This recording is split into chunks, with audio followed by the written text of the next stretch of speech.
Well, good morning, good afternoon, good evening, wherever you are in the world today. Welcome, welcome, welcome to Women with Grit, where we interview dynamic women around the world who are truly, truly making a difference in their communities as well as their industries. And tonight you are in for a treat. Hey, Lee, how are you? Happy Tuesday. Tuesday. Hey, how's it going? Good, good. Things Good. are running and rolling and rocking. Good. You recovered from all the birthday stuff last month and It's my turning birthday. 21 and acting like it. I know. Listen, am determined. So I've never spent my birthday quite the way that I did this year. Mhm. And normally, I don't know if you remember, but the last couple of years I launched books, I launched some type of new program, and all those things I thought were great. But this year was really special because I spent it with my family. And this was the first time in over 20 years that I've actually been in Florida to Oh spend wow. my birthday with my family. It's sad, right? But It happens. Yeah, I yeah, haven't spent a yeah. birthday in Detroit since I turned 17 or 18. So I get it. Yeah, but it was amazing. Spent time with the family, spent time, just rest and relaxation. So I'm pumped and ready for season 5 of All Women right. with Grit. Yeah. How are you? How's your family doing? We're doing well. Everybody's doing what they're doing. The boys are all in football. So some weekends I'm doing youth football in Nashville, and others I'm in Connecticut or wherever the 19-year-old is playing. So we're kind of all over. And then we have a cheerleader. She cheers at the same park with the boys. So she's her and the 9-year-old they play and cheer at the same time, so that helps a little bit. But we're all over the place right now. School's in session, practice 3 days a week, plus all the other stuff. So we're we're in full force Full off force mode. off of summer break. Yes. I know the feeling. I know the feeling. And to that tune, yes. So just so you all know, we're doing something very different. We mentioned this on our last show, but just to echo it, that we're doing things different as we move into season 5 with Women with Grit to accommodate for life, but to still be able to bring inspiring and amazing guests to you. So some sessions will be live, some sessions will be pre-recorded. The great thing, especially about those pre-recorded, is you guys get to know those guests even before you join, right? And so you'll start to see some of that, the communications, the reels, the pre-reads, some of the precedes as well. And that just allows us the fluidity to be able to accommodate with life, but know that we are still 100% committed. We're here. We're on every week, whether it is a live event or pre-recorded. So just to get that out there, handle those logistics. That's right. And don't forget, you can go back into the catalog and check out all of our guests. Our first guest for season 5 was Dr. Stephanie Walker. And so if you missed that, go back Phenomenal. and check it out. It was a phenomenal interview and time. And just continue to go back. Of course, yes, we did one live, and then so we're doing it. Make sure any questions you have, though, feel free to shoot us a message, and we'll get those questions asked from whichever guest, past or present, that you have. Exactly. And so if you're just tuning in, come on into the room with Women with Grit, where we interview amazing women around the world. Be sure to like us, follow us, and engage with us online. You can find us on Facebook at www.facebook.com/exceptional women with grit. You can also find us on YouTube at www.youtube.com/the @ and Women with Grit. We're so excited to have you on. And our website, I almost forgot the website, www.womenwithgrit.com. But in any of the forums that you choose to use, you can find us online. So, how about we bring to the stage our amazing guest tonight? Let's get going. Awesome, awesome. Well, let me give you the quick rundown of our inspiring guest this evening. Miss Toni Kelly is the founder and CEO of Toni Kelly Counseling and Consulting. Miss Kelly graduated from Tennessee State University in 2009 with a Bachelor's of Science in Social Work, followed by her Master's of Science in social work in 2014 from Middle Tennessee State University. And since 2009, she has worked in various social work fields to include child welfare, long-term care insurance, behavioral health coordination at the managed care organization, inpatient psychiatric care, and outpatient mental health services. The exposure in different social services fields led Miss Kelly to discover her passion for mental health and aging, and ultimately led to the opening of her practice, TKCC, in 2021. TKCC is an outpatient mental health clinic that caters to the emotional and behavioral health needs of women and or BIPOC adults. Outside of work, Ms. Kelly is a volunteer with NAMI, Davidson County, and other community organizations. And in her spare time, she enjoys spending time with her family, her husband, and her 2 children, watching crime scene investigation shows, as well as docuseries, and importantly, taking those power naps. We introduce to you all Miss Kelly. Hi, Miss Kelly. How are you? Good. How are you all? Great, thanks. Good to see you. Power naps, huh? Yeah, love them. Absolutely love them. Those are Now, how serious long? as an adult. Yes. How long are your power naps on I average? try to aim for 30 minutes. Okay. However, there are times where I wake up and mm, life has happened. So, Uh-oh. It's gone a little bit longer than power, huh? right, right, right. That is so cool. Awesome. Well, we love to kick this off with asking you to share more about yourself. So tell us your unique story of grit. Ooh, that is a great question. Because I am definitely in a season of perseverance. But when I think about my life and the trajectory of my life, I think resilience is the only way that I can explain my journey and how I even got to this place. Life happens, you get exposed to different things, but I think all in all, resiliency and the ability to just bounce back has been my greatest skill set. And I think that now, when I reflect on my life, I think that every experience has strengthened that in some way.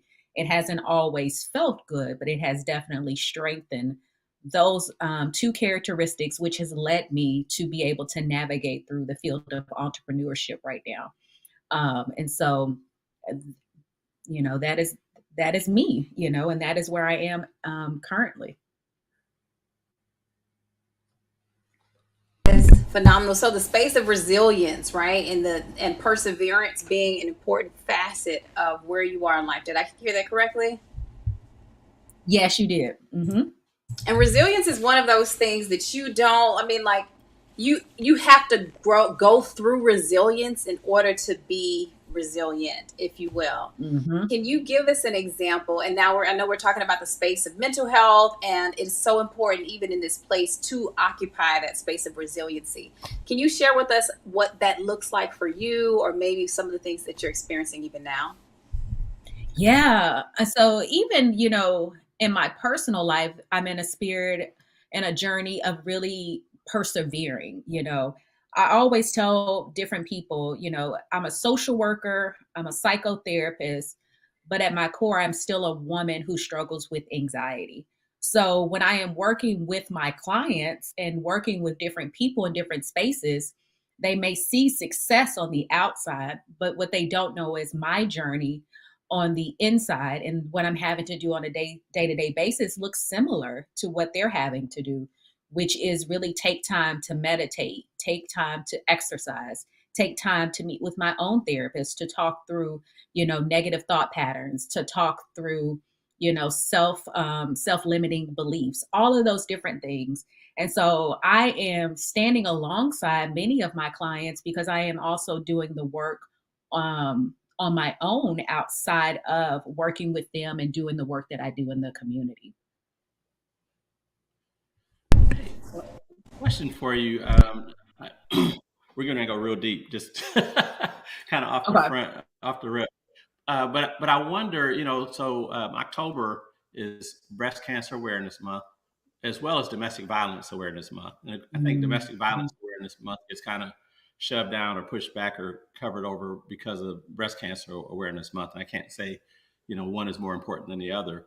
But as you're working with women, and this may or may not apply to your clients, but how do you, if you were to have somebody that was dealing with kind of going through cancer or breast cancer, and that created some depression or some mental health unstableness, how do you work with them? Same thing for domestic violence. And I think that they're probably two different kind of scenarios, but just want to bring that up and get your insight on that.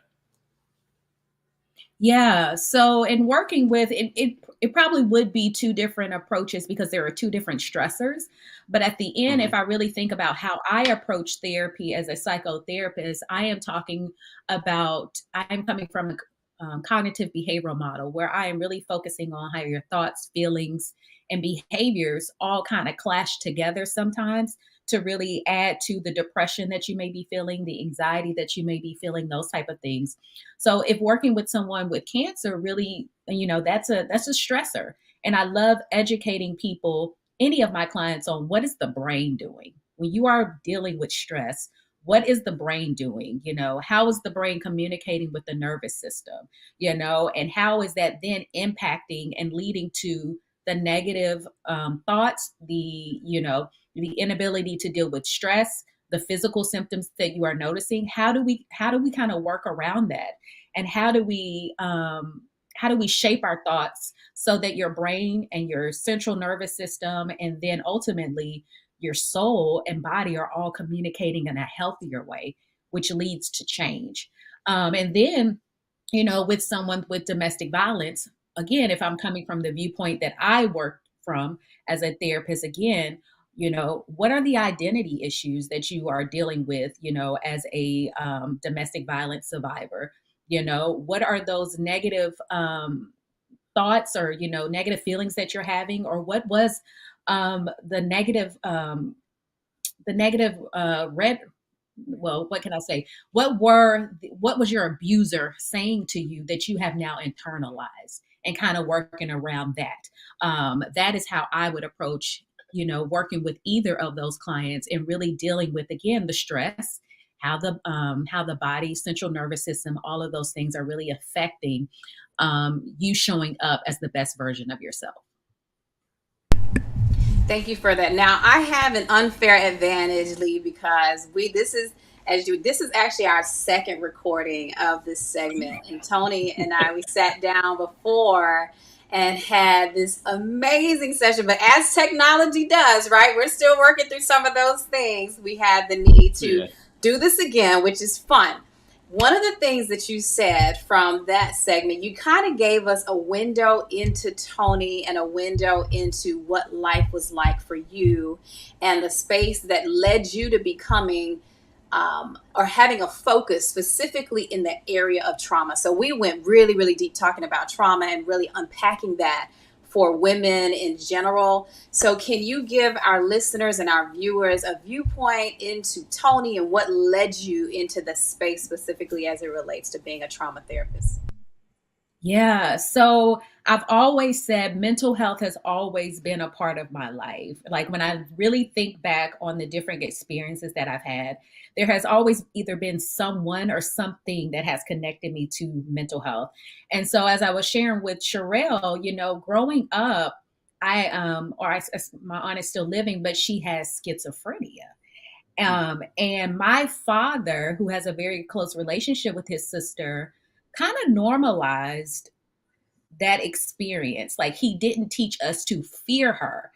He would have her on the phone and have her on voicemail, and we would hear them kind of, going back and forth, or he would have her over our house, for family gatherings. And it was never, hey, you need to fear her, even though she may hear voices and all of these different things. Don't fear her, kind of lean into and get to know her. And so that is what we did. And so even as a small child, I didn't quite understand her diagnosis, but I understood some of her struggles because my father did not shy away from it.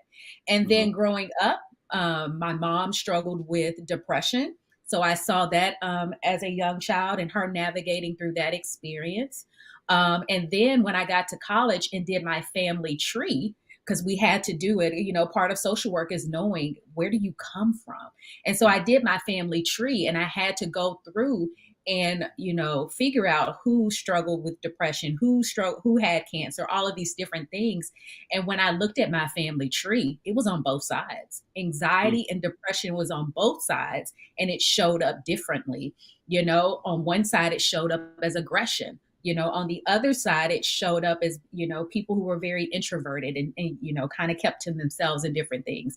But what it led me to understand is, wow, I have always been exposed to this, whether I knew it or not. And so what am I going to do with this now that I have gotten comfortable in this space and understanding um, kind of what mental illness can do to someone and how people can navigate that space.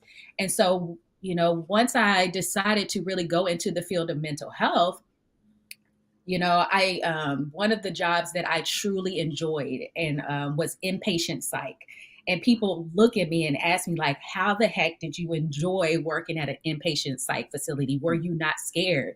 And I was like, no, there really was not a lot of fear going to work every day, because whether you believe it or not, it's a very controlled setting, you know? And so it's a very controlled setting, but I've always been exposed to mental health and schizophrenia and all of these things. So I was like, no, there's nothing to fear, in talking with someone with schizophrenia. If they're hearing the voices, I'm not going to argue with them. I'm going to lean into it and kind of, help calm whatever stress they're handling. And so I have inpatient psych was one of the greatest opportunities that I had. And it kind of also opened my mind to work from a more clinical standpoint and kind of understanding what is the brain doing, how can we help this client, and also from a biopsychosocial, what is their environment? Do they have access to medication? Do they have access to therapy? Do they have access to family and friends who can help in the when they are in distress? And so so mental health, it has always been a part of my journey. Got it. Thank you. There's so much more focus. Even my pastor Sunday, as part of his sermon, even went biblical and talked about mental health.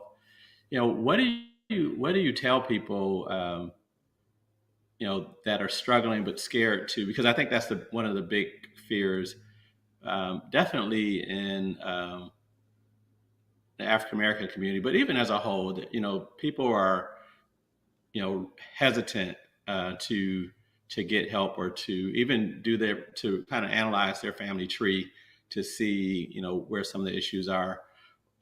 What do you tell people? What's kind of the first step for someone to kind of reconcile that they need additional conversation or help? Yeah. Yeah. I was listening to the sermon from my pastor, Bishop Walker, this past Sunday, and he is doing a series actually on Obviously, we're struggle. going to thank you, but okay. Yeah. So he said, this past Sunday, he was like, you can be a leader and still suffer from depression. You can Mm-hmm. be a leader and be depressed, and I think people have to understand that you can be who you are at your core and still have these internal struggles.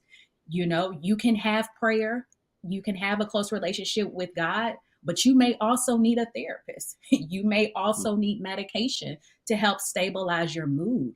And so it is having those honest conversations with yourself and removing the lens of shame, removing the lens of embarrassment, and allow yourself to lean into help, and to accept it as a part of your journey and what is necessary for you to show up as the best version of yourself. And so that message this past Sunday was so powerful, because I hope what it did was allow people to say, I can, you know what, I can get some help. I can Mm-hmm. get some help. I am not crazy, because I think that at some point the Black community equated mental illness to crazy. And, and Mm-hmm. so if anybody said they were depressed or anything, folks just started to be like, oh, they crazy. Like, no, they're Mm-hmm. not crazy. None of us are truly crazy. Like, we just need additional help and support. And Right. so I hope that people will lean into, no, you are not crazy. But yes, you may require additional support to show up as the best version of yourself. Yeah, and I think one of the things that obviously we go to the same church, so um, Mhm. I think one of the things that not just appreciate about him, but just overall having more and more conversation and talking to more people is that people in our communities are because of sermons and because of kind of more information, we're understanding that it's really not so abnormal to need to talk to someone. It's Right. almost like working out, making sure you go to the doctor, get your heart checked. It's, our mind is still, our brains are organs, and our minds are, need to be healthy also.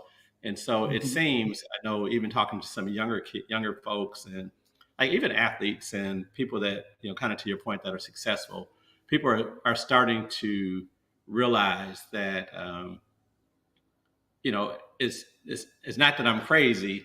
I'd be crazy not to get help because Thank you. because Thank depression you. can lead to so many negative things such as suicide and Mhm. domestic violence, so many different things.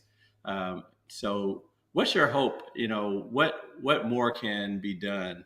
Um, in addition to some of the things that are being done, what are some things from your perspective as a professional that could be done to really, um, you know, liven up the story and make it more relevant to people so that they understand, hey, this is just something that it's not so abnormal. It's normal, but it's something I need to address. Yeah, I think, as more and more people start to talk about it, and more people with a platform, Mhm. start to talk about it, it will also helps, um, people kind of understand that we all have our struggles. I think that we also have to normalize the experience of mental health in a sense, just like you recommend someone go and visit with their doctor on an annual basis to get their blood work done and their annual physical. We too have to Mhm. normalize that that needs to be the experience for the majority of us. Some of us need to check in on a yearly basis, and some of us need to check in on a weekly or monthly basis. But if we're thinking about approaching life and wellness from a holistic approach, you have to take care of the brain. You have to Mhm. release repressed feelings, and one of the ways to do that is with the help of a therapist. Someone will help you be accountable. Someone who will look at you and speak to you and say, hey, something seems off, let's dig deeper. Mhm. And so really normalizing that, just like you go to the doctor to get your blood checked, you probably need to go see a therapist just to make sure, that you are working towards the goals that you have set for yourself, and that you are learning how to manage stress that may trigger any intense symptoms or emotions that you don't have the tools to deal with. And, Yeah. working alongside a therapist and really normalizing that experience. Awesome.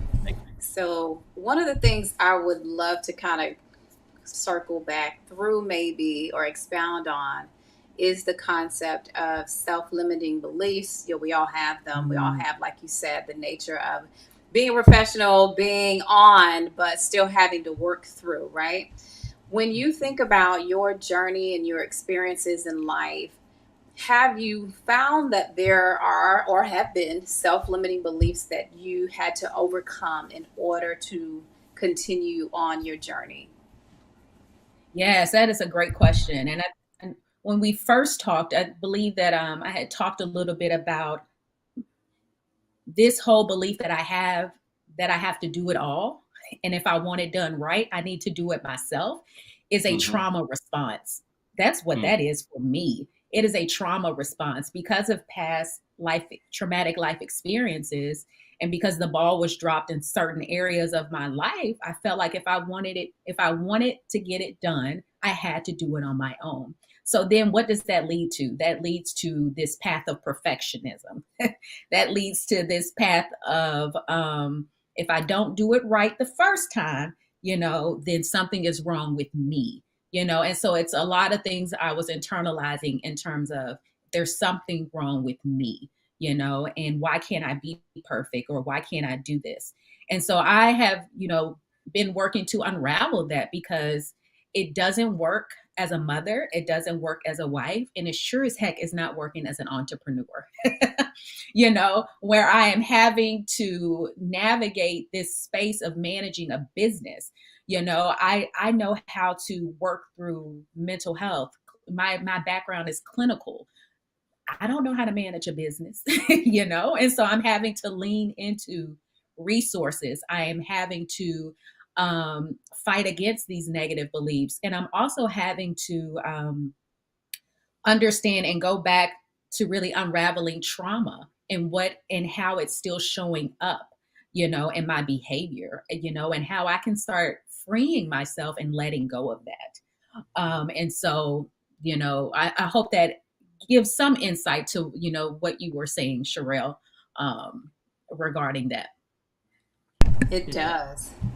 I would add, one of the things, Tony, that you should think of. So I was a business major in college, and I've gotten a 1099 every year since I graduated college. So I've Mm. never really worked for anyone. But even having, and I tell people this, even having a business background, um, managing a business is different than just having Mhm. a business background. And even to your point of being able to give up control and empower other people to do things, you still have to do that, and that's Yeah. something that business people with business backgrounds, we have to, that's the funny part of it, is that even though we have this background, we still have to learn how to give up control and delegate Mm. people in place, because we can't do it all. Yeah. And if you try to do it all, then most of it's not going to get done. And Mhm. especially your core business won't get done. So you do Right. have to find professionals that can help you with your accounting, your marketing. And it's not that you can't do it or don't know how to do it, but you just can't do it all. And so I tell people that, because a lot of times they're like, well, my background, I can't do it. I'm like, well, even if you had the background, you wouldn't have time to do it if you're going to run a successful business. Um, but what that leads me to the question, though, what led you to um, embarking on this entrepreneurial journey, and the what did you see in yourself that gave you confidence that you could be successful in this in a business setting of your own, owning your own company? Yeah. So I did not initially say, hey, I want to have my own private practice. I think what COVID did in terms of personal and with my family situation was led me to value time more, Hmm. and recognize how precious time is, and how by commuting to work, an hour and a half to get to Nashville, an hour and a half to get back home, and then dealing with, the stress of working, at a for-profit hospital at that time and all that was going on with COVID, I said, there has to be a better way where I Hmm. can kind of manage this. And so, again, life was shaping me and being exposed. And a friend of mine said, hey, have you heard of Nashville Business Incubation Center? They're looking for people to be on their junior board. And what they do is they support small business owners. And I was like, yeah, Hmm. I'll join the junior board, and kind of learn about, nonprofit management and all of those things, not thinking, that I was going to be a business owner, because what I also like is a consistent check.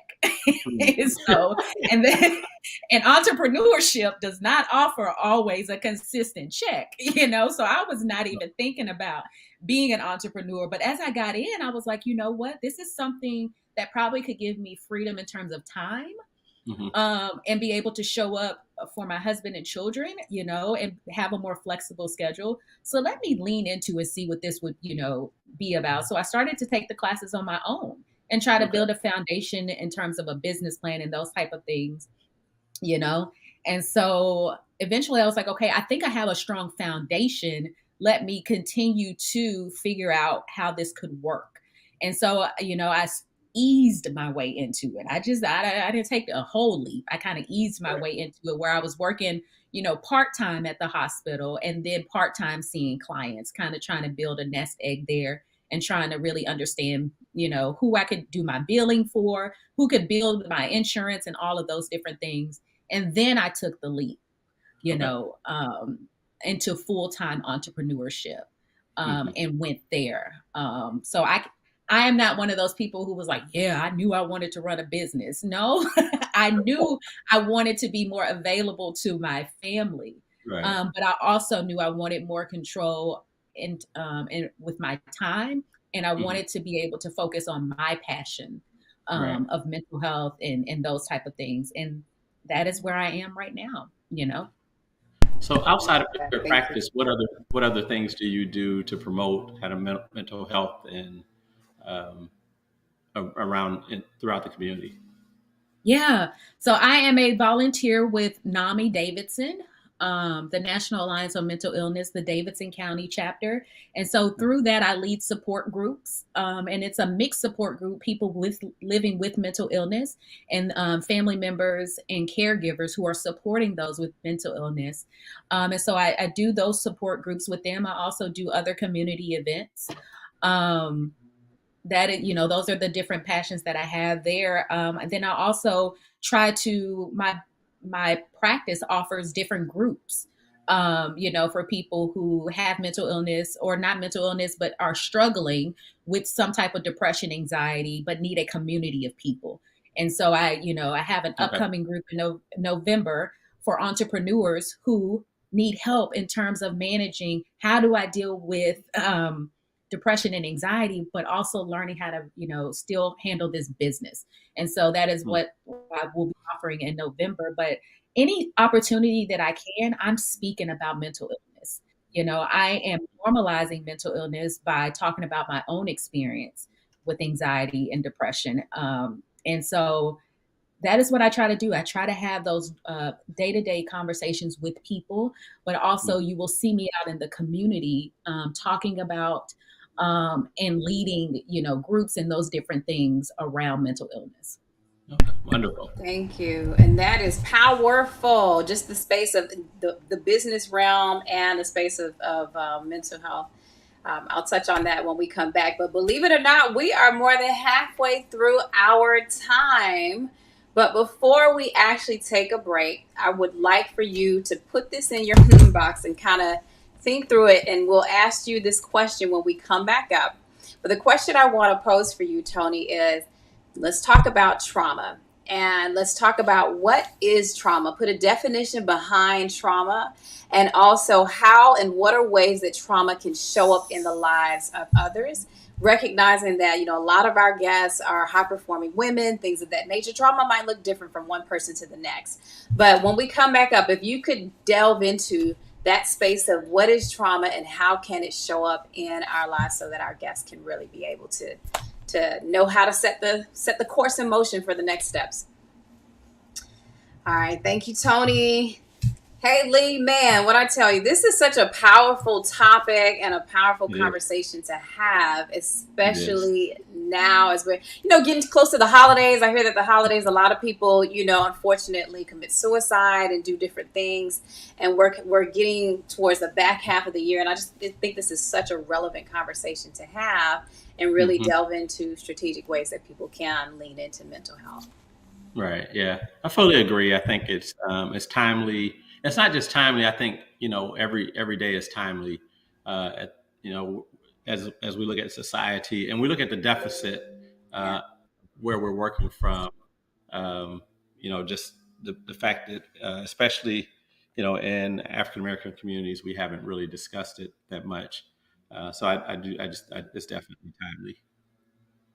Exactly. And not only that, but for our youth as well, and just the rate of change for them and technology. I mean, information is at their fingertips, but even though you have access to information, doesn't mean that we have oftentimes the ability to comprehend and dissect it into experience. And sometimes, that can lead itself as well in ways that transform the way that they think. So I think that it's a relevant conversation. And Toni is, spot on with it. I appreciate, her transparency and just the space of things that she's talked about, even now about normalizing the experience of mental health, seeking support sometimes even outside of your health. It's a conversation that we should have.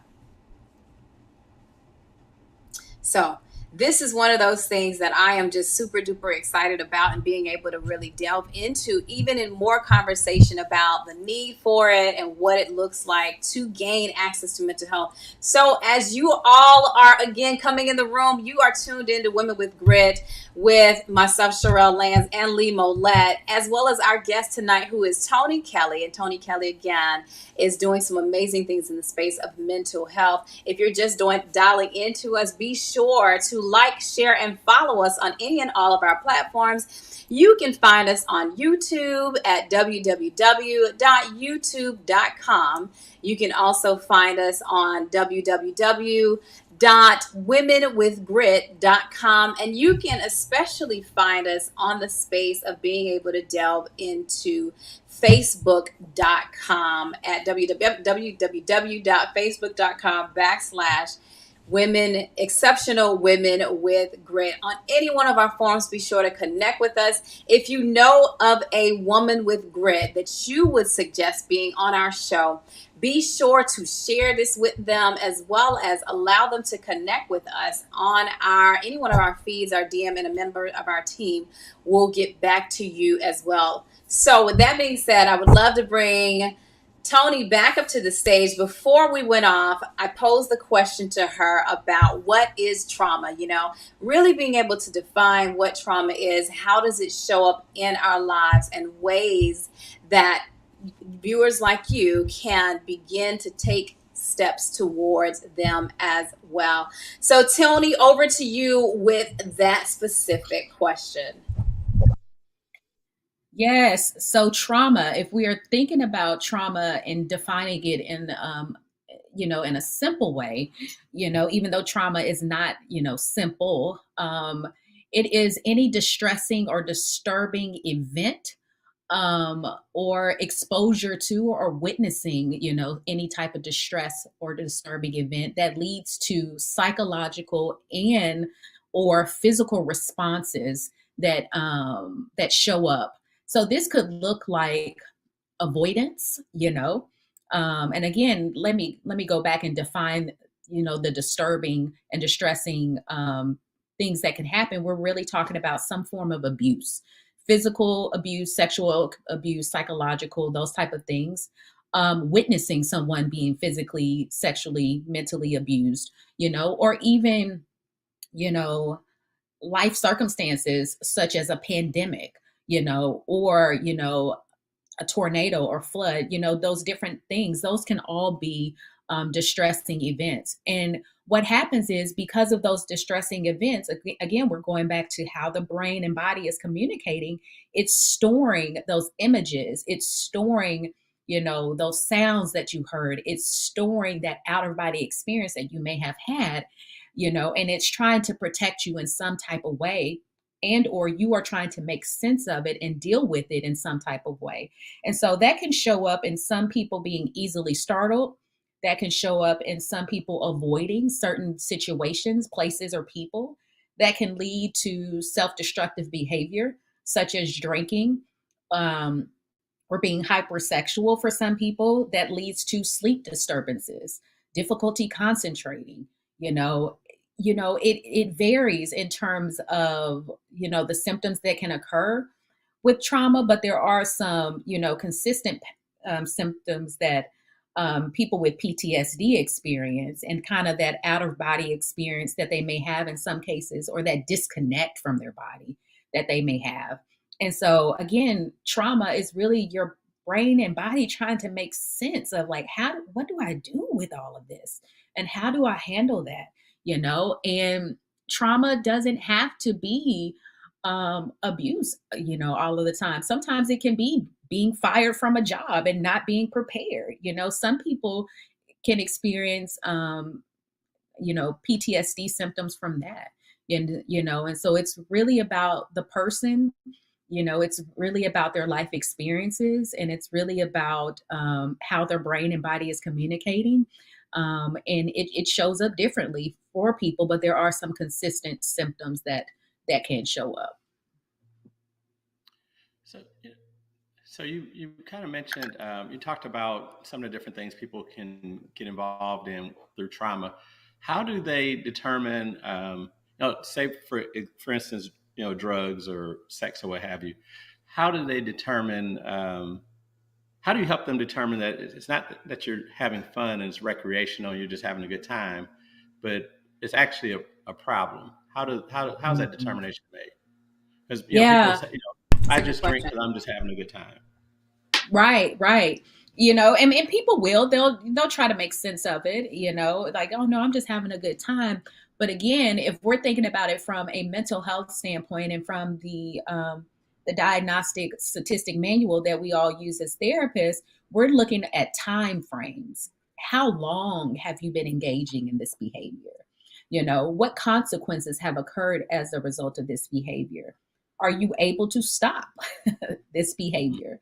Those are the type of questions that we are asking, because the time frame in which you have been engaging in these behaviors is a clear sign of, okay, this isn't just fun. This is a pattern, that has resulted as a result of X, Y, and Z. Let's dive into this. Mm. And so it really is around time frame. When did the traumatic experience occur?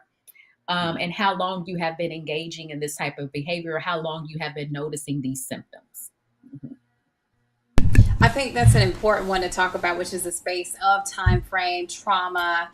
I want to lean into, going back to this is a show called Women with Grit, and a lot of women tend to lean into that path of perfectionism. You talked about that a little bit earlier on in this segment, and I wanted to make sure that we circle back on it.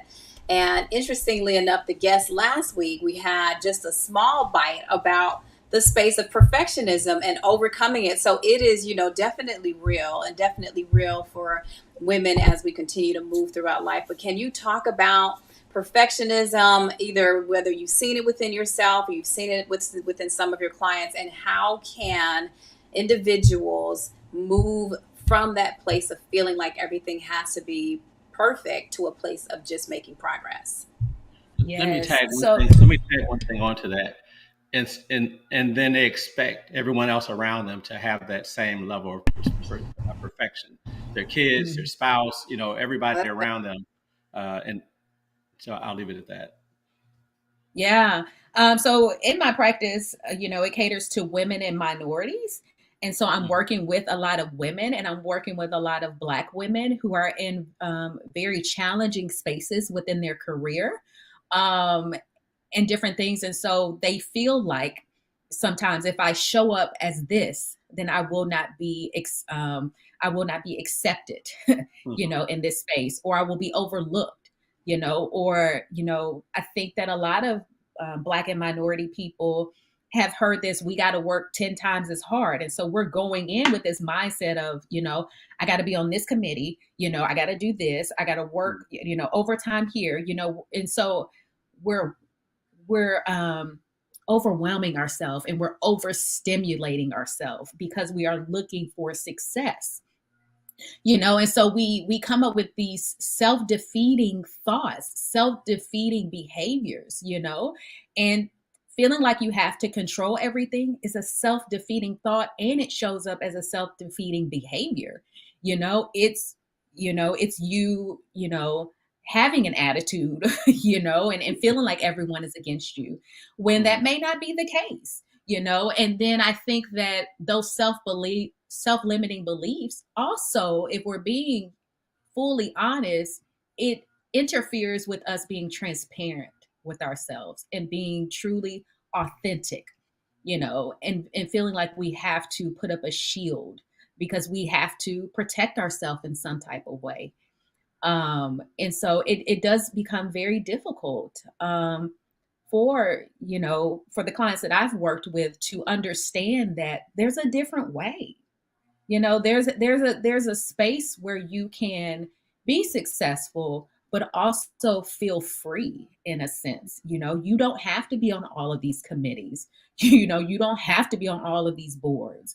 You don't have to do it all, and you can still have success. Let's redefine what success is. Let's reimagine what success could be like and feel like from a place of peace and freedom and wholeness. So it really is working with and challenging the mindset of why. Why do you feel like you have to do it all? You know, can you let go? And what does it feel like letting go? What is your body saying to you when you're letting go? What is the tension that you feel? Where is that tension in your body? And it's really diving into that space and working with the client to go down a path of letting go and feeling free, and feeling whole. So talk about kind of a slight shift. Ask people, speaking of yourself from your own personal experience, and even looking at some of your clients, what's the upside to all of this? If I'm going through, working on myself and getting counseling, and I'm understanding this, what's the upside? Where's the win? Why do I even want to do this? Yeah, no, and that's a good question because folks will come to therapy, and they'd be like, "I feel worse," and I was like, "Yeah, yeah, that's because we we pulling up some stuff. We're digging deep. So yes, you Right. are going to feel worse sometimes, but what are we going to do to help you get the confidence to say, I can manage the responses that my body and mind are having at this time?" And Mhm. so that, so if we're thinking about the benefits and if we're thinking about it from a holistic approach, because I love approaching mental health from that standpoint, health decreases, you know, cardiovascular problems, it decreases digestive issues. There are some people who deal with depression and anxiety who are dealing with irritable bowel syndrome or constipation and those type of things. So dealing with your mental health can help with, your heart health. It helps with digestive issues, and so that's what it can do for you from a physical standpoint. From a social standpoint, it allows you to have more intimate relationships with other people. It allows you to connect with other people. There's less isolation, because you feel like you can be in community with people, and then if we're thinking about it from a personal standpoint, it is the ability to set healthy boundaries, to put yourself first. It is the ability to say no. That is one of the benefits that come with therapy. It is the benefit of feeling like you can rest and take care of yourself and engage in self care, you know? And it's the ability to, and the benefit of creating less tension within your household because you feel more free and Mhm. you have tools, that you can engage in to kind of help manage the stress that you're feeling or the anxiety that you're feeling. So it's a holistic approach. There are benefits when you take care of your mental health, which essentially is your brain. When you take care of your brain and how your brain is communicating with your body, you're going to see benefits physically, mentally, spiritually, socially, in all areas. That is fantastic. So, Toni, man, we are really winding down and wrapping up fast. But couple of things I want to ask you, which is one, what are a couple of nuggets that you would want to leave in the space of mental health and in the space of how our viewers can take their necessary next step, whatever that is? Yes. I love telling people you can have prayer and God and a therapist. You can have all three. And you don't have to pick and choose. Sometimes you may not want to deal with prayer, but you may want to talk with the therapist. Sometimes, you and God are not connected, but again, you can talk to your therapist, but you can have all three. Also, you can have it all, but not at the same time. Take that pressure, release that. You can have it all and not but probably not at the same time. And in order to have it all, you may need to delegate. As Lee was saying, that business owners have to do. You have to learn how to delegate. So within your own personal life, you may have to learn to delegate and outsource and ask for help. And that is okay.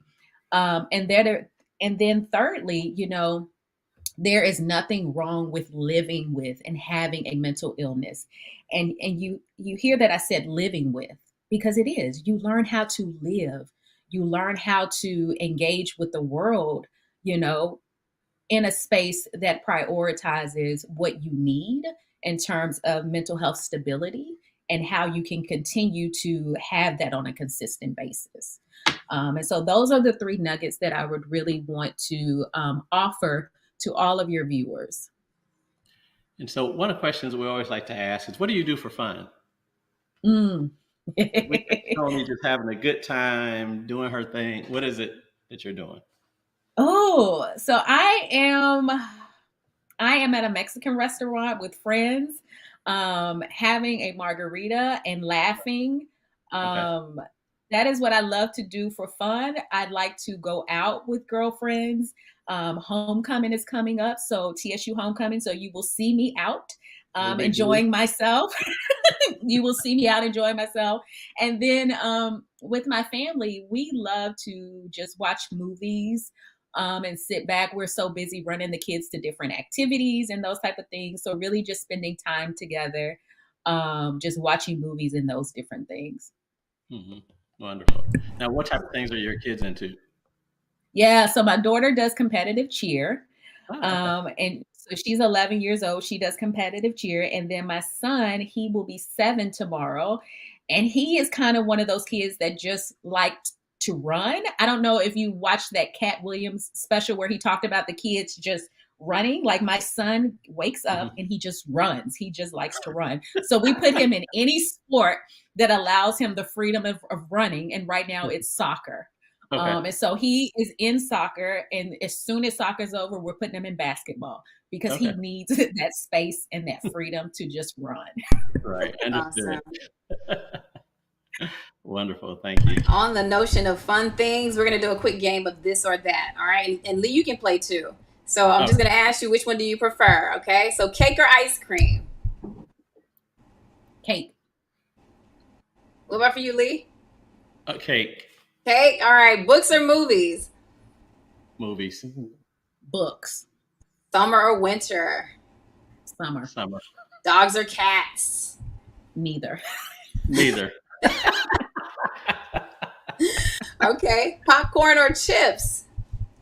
Chips, Chips for me Singing too. or what was that? Chips for me too. Chips. All right, singing or dancing? Mm. dancing. Yeah. Which, yeah, you all would prefer to see me dance than to hear me sing. Right, right. Vegetables or fruit? Veggies for me. I love veggies. Yeah. And last one, night owl or early bird? Mm. Night owl. I would have to say neither. If I'm not in like I like to be asleep by 10. And if I'm not, I'm yawning my way through whatever it is. So Well, there it is.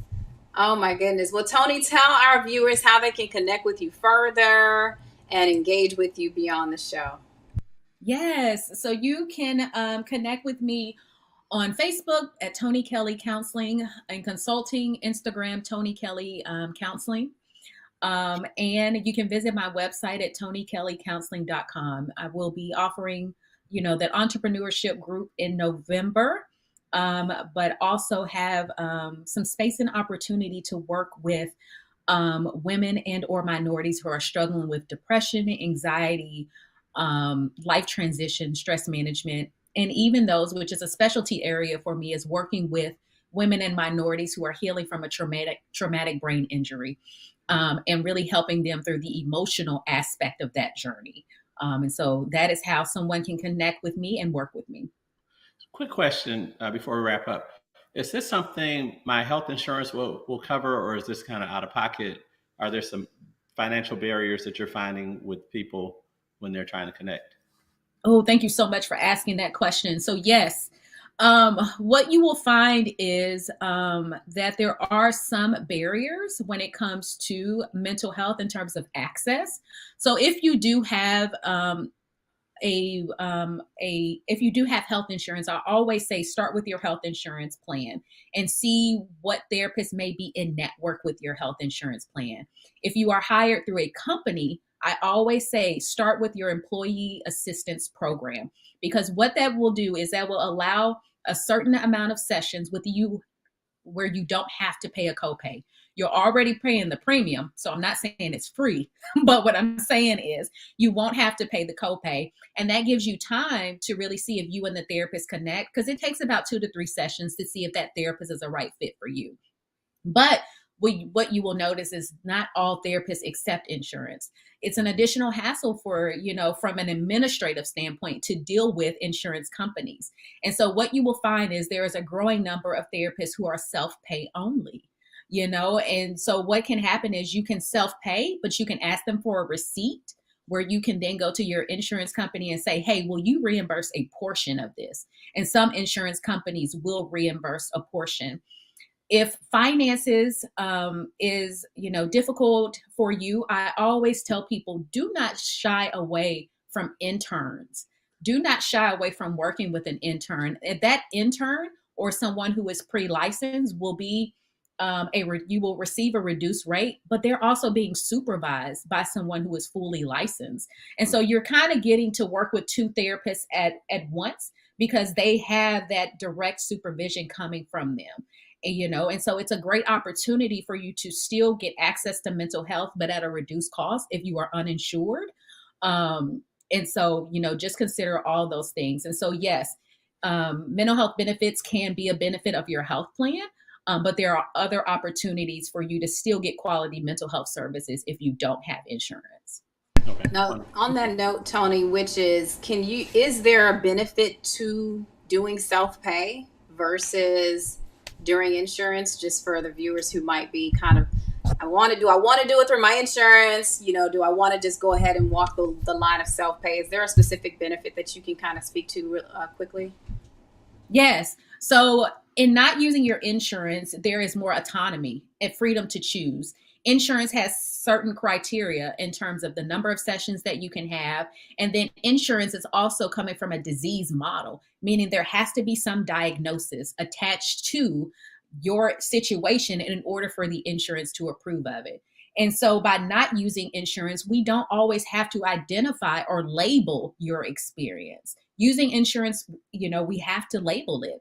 And then also not using insurance, you can determine if you want to see that therapist weekly, bi-weekly, or, hey, do I need to see them? I'm dealing with a lot of stress. I may need to see them twice. Or can I have an extended session? And so there's freedom in not having to label in terms of a diagnosis, and there's freedom to choose in terms of the interventions that you and your therapist will do. You don't have to go strictly by the insurance and the insurance limitations. Thank you for that. Well, this has been such a dynamic time. Thank you so much, Toni. We are just so excited that you availed us your time, right? To be able to share these nuggets on a very important topic with our viewers and our guests. So we thank you so much for gracing the stage of Women with Grit. Yes, thank you for having me. Yeah, thanks for taking the time.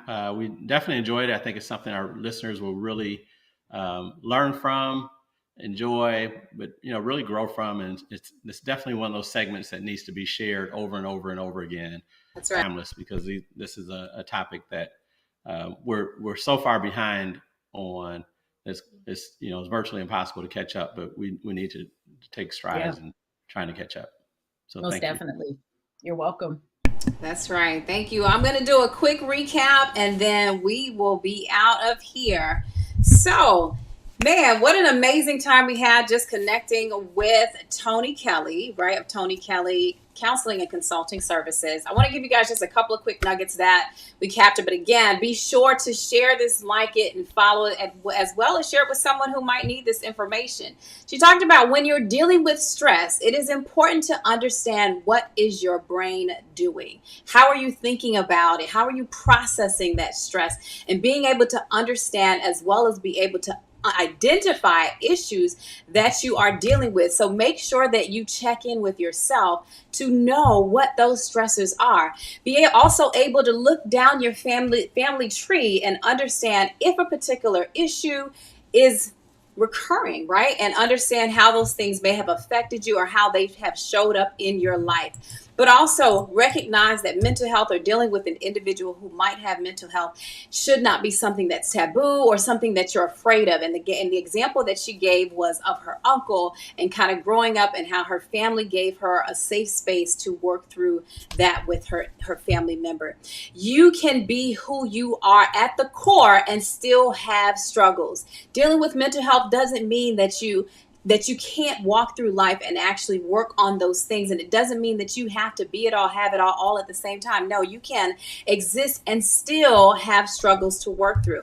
Have honest conversations with yourself without shame or embarrassment to normalize the experience of mental health, and recognizing that just as you get checkups at the doctor, just as you go about making sure that you are well, that this is a part of mental health, is a part of your wellness, and normalizing the experience of mental health is also important. Recognize that you can relinquish the need to do it all, right? You can delegate, you can gain help, you can in fact have it all, but maybe not at the same time. Those are some of the things that Toni mentioned, which is sometimes you might have to delegate, sometimes you might have to ask for help, sometimes you might have to pivot, but you don't have to do it all in order to have it all. Seek support outside of yourself and recognize that it's okay, and it is definitely okay for you to ease into a space before you decide to take the leap, right? She talked about her journey to entrepreneurship, and it wasn't something that she just jumped into immediately, but she eased into it, gave herself space, continued to check in, and then decided to make the leap. Recognize that trauma sometimes shows up in the form of abuse, but also in traumatic experiences, and you don't have to have something that's catastrophic to be considered a traumatic experience. But recognizing the need to check in and understand, okay, well, how am I feeling? What is that stressor? What is that tingle, or what is that edge that I'm feeling? And really tap into it in such a way that you can recognize what your brain is doing in that moment. Ask yourself, how long have you been engaged in a particular behavior or even a pattern that has not been to your advantage, that has maybe derailed you or caused you some kind of strife, as an understanding of that, but also to seek the necessary support in helping you lean into that even more. Recognize that there is a space to be both successful and free, and give yourself permission to do so. She also said that taking care of your mental health improves your physical health, your social well-being. It allows you to connect with others.